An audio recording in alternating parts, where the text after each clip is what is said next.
Hello and welcome to Men in Progress. The podcast of the United Methodist Men of Trietsch here in Flower Mound, Texas. We're part of the Life Plus God podcast series from Trietsch Memorial United Methodist Church. Every Tuesday, Trietsch drops a new podcast, including ours every fourth week of the month. And we invite you to listen on Spotify, Apple, the Trietsch website, or wherever you grab your podcasts. I'm your host, Dave Casey, and in this episode of Men in Progress, we're dealing with something most men our age know a little something about, and that's love handles, although maybe not in the context that you're thinking. A study out of SMU found that happy newlyweds are more likely to gain weight together. We like to think this means love handles are a sign of a strong marriage. Maybe that's a stretch, but the Bible does teach us that love handles anything that comes our way in life, including our marriages. We all want to love and be loved. We want to do life together and better connect with our partners. But how? By leaning on love and all it can handle. Love handles our heartaches, it handles our stress and fears, and love handles distractions and our disconnections. Maybe we should strive for love handles in each of our marriages. That's what we're talking about today. Joining me to talk about that are two of my brothers from Trietsch, Jim Attrell and Don Kirsch. Guys, thanks for joining Men in Progress. Thanks for the invitation. Glad to be here. Yeah, this will be a good one. So right out of the gate, I've got to say that I'm really glad this podcast about love handles is not about giving up donuts. It's not about giving up Mexican food or any of that good fun That's stuff. a relief to me. That's great. Yeah, right. So you guys can, let your belt out a little bit. We'll let this thing go. So really what we're talking about is love and marriage. And it seems like a pretty simple relationship and a really basic question. But what role would you say love has played in your marriage? And Jim, I'll start with you. Sure. I think love has been the thing that has been the glue in our marriage, the thing that's kept us together through the tough times. It's allowed me to overlook any perceived shortcomings in my marriage relationship at a time, when often those shortcomings seemed unbearable. It basically kept me going until I came to my senses. Well, God granted you that. See, He kind of gives you that leeway. Yeah. So, Don, how about you? Love has always been central in our relationship, but the thing that kept us going was her love for me. Because especially in the early days of our relationship together, we went to the same high school, got married almost right after graduation when I went in the Air Force. So, but I wasn't real good at it. Yeah, I wasn't real good at it at all, but she was extraordinary, unconditionally, loving me anyhow, and that's what kept it together. Yeah, and that's, I won't say that's typical, but it seems like that's a stereotypical deal that men aren't as good about, showing love and doing those things. Exactly. And it is a learned skill, I think, on our part to get into that. So would you say that there's anything more important for keeping a marriage intact than love, Jim? Well, I'd say it's the only thing that matters: the respect, the encouragement, protecting, from harm, providing for, caring for. Those are some of the components of love that. Those are like aspects of it, I guess. Yeah. Mm-hmm. And Don, I would agree with that. I don't think there's anything more important, and I think it's really important to allow ourselves to grow in love, and to allow each other to grow in love, and that's an important part of this too. Yeah, now I'm going to put you on the spot because you're a pastor, right? So okay. Jim gets a buy on this one, I think. But so from a Christian perspective, knowing the kind of sacrificial love that God calls us to practice, has that love ever changed the way you approach your marriage or the way you treat your wife? I think I've grown into that, Dave. It's certainly in the early years there wasn't anything sacrificial about it. It was all about me. Yeah. She made all the sacrifices, and yet as we've grown up, as we've been or at least adulting, as you've grown up, as we've been adulting together, and as our love for each other has sort of taken on a different flavor, a different shape, it has become more apparent to me that that sacrificial idea of loving each other unconditionally is the absolute necessity. Yeah, that's tremendous. So, Jim, I'm going to quiz you on this one because, again, Don's got the inside, scoop, because he's educated in these matters. I'm not as smart. Just come out and say it. Well, I was trying to walk around that, but, So in the open, I mentioned that the Bible really teaches us that love can help us handle anything. So any ideas on how many times love is mentioned in the Bible? I know it's mentioned a lot, but you guys hazard a guess? I have no idea. Yeah. I'll say 700. 700. You're close. Really? It's just over 700. 714 times. My goodness. And clearly it's pretty important to God, because that's Old Testament, New Testament, both, So, and Jim, you'd already alluded to this a little bit earlier, but when you find it's hard to love, whatever the circumstances, how do you get back on the right track again?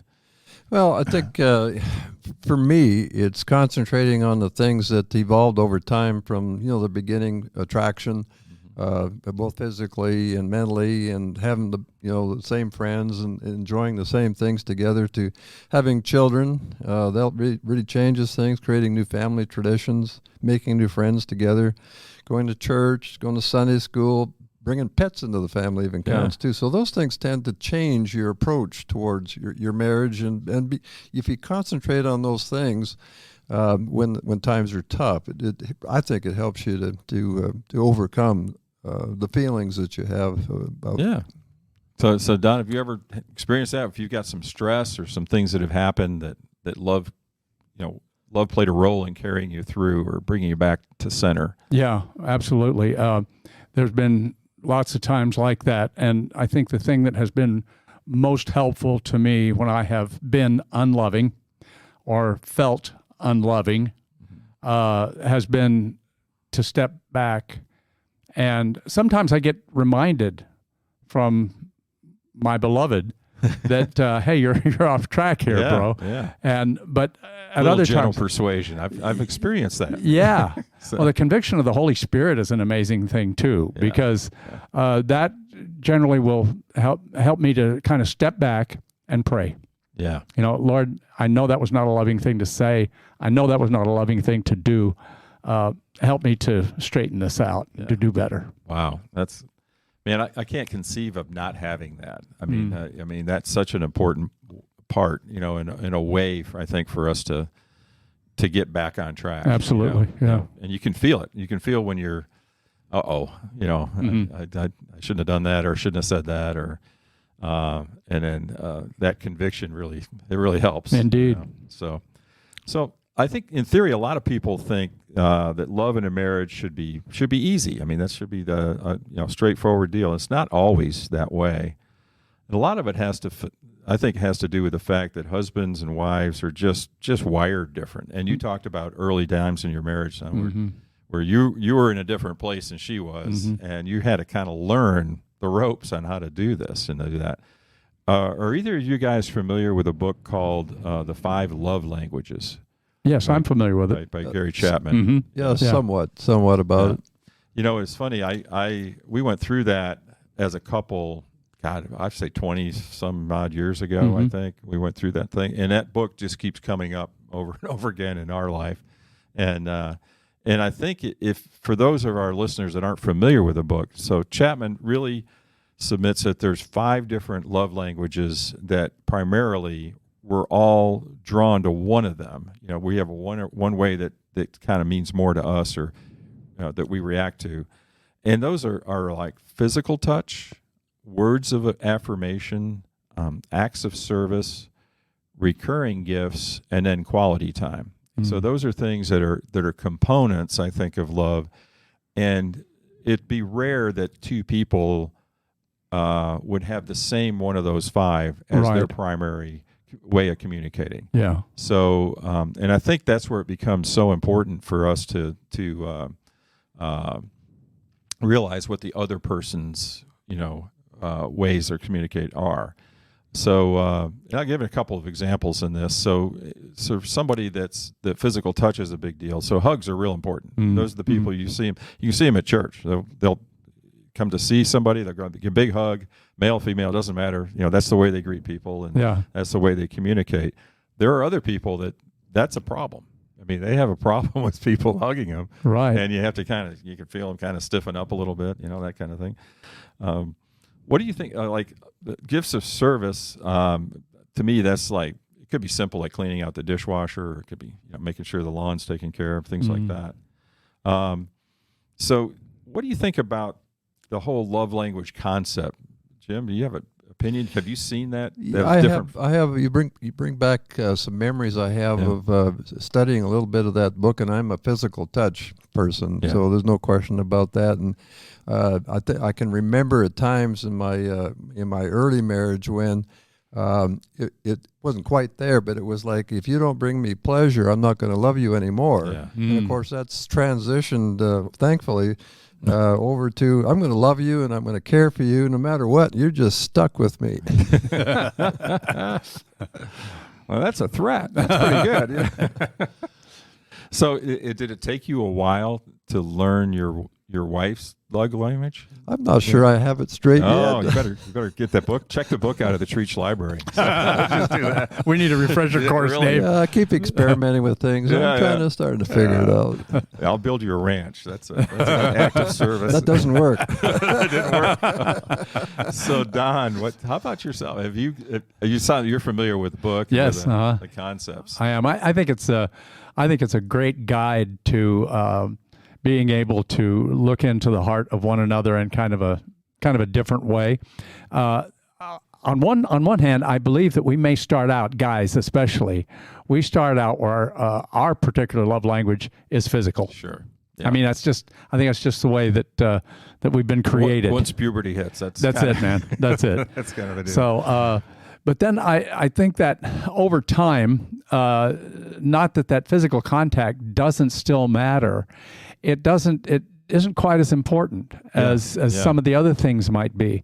So, for example, I know for pretty much a fact that Anita's love language, when we started out, hers was primarily words of affirmation and acts of service. Yeah, she really enjoyed being bragged about, being told that she looked good, and those kind of things. She didn't depend upon it, but those were the things that were pretty important to her, and I saw in myself the things changing a little bit too, because the idea of gifting has never been a big deal for either one of us. Yeah, physical gifts, that's never been a big thing, but I have really come to appreciate a different type of physical touch. For example, every morning when we wake up, we reach over and grab each other's hands before we get out of bed. Yeah. We're just holding hands. Before we go to sleep at night, we're holding hands. Yeah, that's great. And so that's important to both of us. Sure. And it communicates, on a very deep level. Yeah, it took me a while to figure out that Doris's was not gifts, so the whole idea of flowers and candy and all that, it was just totally lost. Yeah. Waste of money on my part. Just upset her, so... And I found out that my wife, every Saturday morning I put my laundry out, and somehow it magically gets done. Oh, my God. Wow. So I said to her just one day when she was walking out after putting the laundry on the bed, "Thank you, I really appreciate you doing that." Well, I found it real quick that's not her love language. It it was like thanking her for doing a chore. Oh, no. Uh-huh. Well, it's a good thing. Now you can check that box. See? But the way that Doris communicated that love to me is she gave me careful instructions on how to use the washer. How to use the wash machine. so I wouldn't screw it up. So it's all me at this point. So in the open, I mentioned that these thoughts from the upcoming series we've got going, Love Handles. Love handles our heartaches. It handles our stresses and fears, and love handles distractions and disconnections. And I think love can handle these things, but what else would you say helps in these situations? Are there other things that factor into that, patience or grace? Or definitely. I think one of the things for us that is really important, in addition to love being kind of the core value that helps us to navigate life. I think another part of that is for us to have respect for each other and to recognize the value of one another. Yeah. And I think this goes back to what the Bible says about when man and woman come together, the two become one. Yeah. That's not a bond. It's not a bond that is necessarily breakable, because the two becoming one are sharing in the same trials, the same tribulations, the same victories. Yeah. Yeah. So I think respect for each other and valuing each other as a human being. Yeah. Did you guys notice that COVID kind of put a bit of a dent on the love language of touch? Yeah. Oh, yeah. I know in our relationship, she was scared to death of getting COVID. Sure. And me, I'm not so scared of too much in this world. Yep. And so the hugging part of it just kind of disappeared. Yeah. And that's hard. That's hard on both parties. Really is. That fear shouldn't be a part of love, right? So, that's right. Exactly. It's a tough scenario. Right. So, Jim, what does it look like for you to kind of lean on love in your marriage? What is it? Well, I guess I try not to lean too much, because I'm supposed to be the man of the house, so to speak. Provider. So I don't think I do a real good job at leaning too much on my marriage. I lean more on my friends than I do on my wife. Yeah. She has enough to worry about, and I'm not saying I don't share with her some of my concerns. Sure. But you don't want to burden her with them. Right. Exactly. Yeah. And she's not good with offering advice, because she's more into just feeling for me. Yeah. Sometimes I'm looking for advice, and this is just how it is. Well, we all, I think, knowing the three of us, we've all married up, so indeed. We definitely have some resources available to us that we would not have had. That's for being sure. Single for sure. So, and you mentioned how long you've been married, Jim. How long have you been married? We were married in 1987, Wow. so that's 36 years. Same as me. So that's perfect. That'll be easy to remember. You might get a card from me then, because it's the same year. So what advice would you give, Jim, to younger couples about, how do you maintain that love over, 20, 30, 40 years? Well, it's an evolution. I didn't realize that when I first got married. I think you really have to, first of all, before you get married, make sure that it's not a shotgun wedding. Like my first 15-year marriage was a shotgun wedding. No. And it was all about physical attractiveness, and years later, 15 years later, I'm there with 3 teenagers, and she's telling me she doesn't like kids. Where did I miss that part? Yeah, that whole there's a whole aspect on communications. Yeah, so that's my first bit of advice. The second one is you really need to start forming your own traditions, and a family would be good too. Pets, a household, just sticking close to your grandparents, future grandparents, and reaching out to family. Yeah. So those are like building blocks of a successful marriage, it sounds like. Yeah.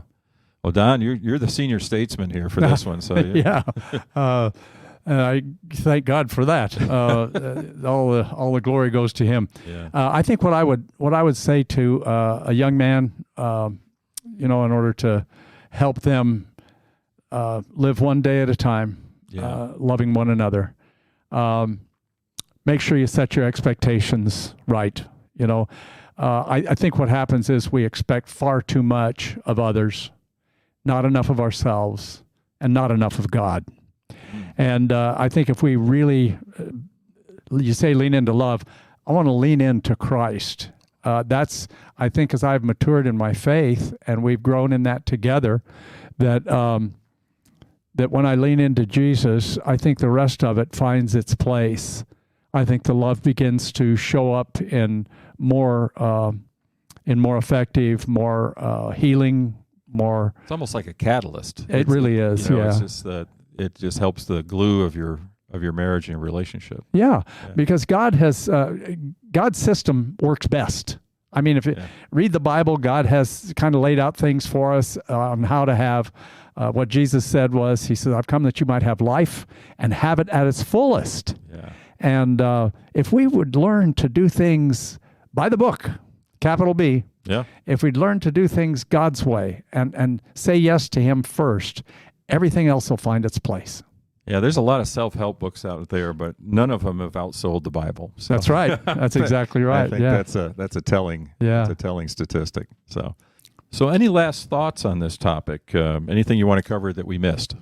One thing that I'd like to offer, Dave, and this kind of goes along with your previous question about what kind of advice would we give to young husbands, young fathers. I'd like to read from Eugene Peterson's The Message out of Ephesians chapter 5. Husbands, go all out in your love for your wives. Don't you love that language? Go all out for your love for your wives, exactly as Christ did for the church. A love marked by giving and not getting. Christ's love makes the church whole. His words evoke her beauty. Everything he does and says is designed to bring the best out of her, dressing her in dazzling white silk, radiant with holiness. And that is how husbands ought to love their wives. They're really doing themselves a favor, since they're already one in marriage. No one abuses his own body, does he? No, he feeds and pampers it. That's how Christ treats us, the church, since we're part of his body. And this is why a man leaves his father and mother and cherishes his wife. No longer two, they become one flesh.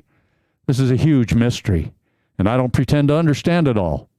What is clearest to me is the way Christ treats the church, and this provides a good picture of how a husband is to treat his wife, loving himself in loving her, and how each wife is to honor her husband. Wow, that's great. That is a great way to look at that. Yeah. And to, like I said, that make it easy for those of us that aren't as astute as others. So, Don, appreciate it much. You're Thanks. welcome. Thank you. All right. So there you have it, episode 21 of Men in Progress. We really hope you enjoyed our conversation and that you'll join us again in October when our topic will be A New Vision, Becoming Who God Calls Us to Be. Thanks again to Jim Attrell and Don Kirsch for joining me and for sharing their wisdom with our listeners. And thanks again for listening to Men in Progress from Trietsch Memorial UMC here in Flower Mound, Texas. I'm Dave Casey. We'll see you next time. This episode of the Men in Progress podcast is sponsored by Trietsch Memorial United Methodist Church, where our mission is to lead people into a growing relationship with Jesus Christ. If you're in or near Flower Mound, Texas on any Sunday morning, we would love to welcome you to any of the Trietsch services. Or you can follow our services anytime on our Facebook page or at tmumc.org.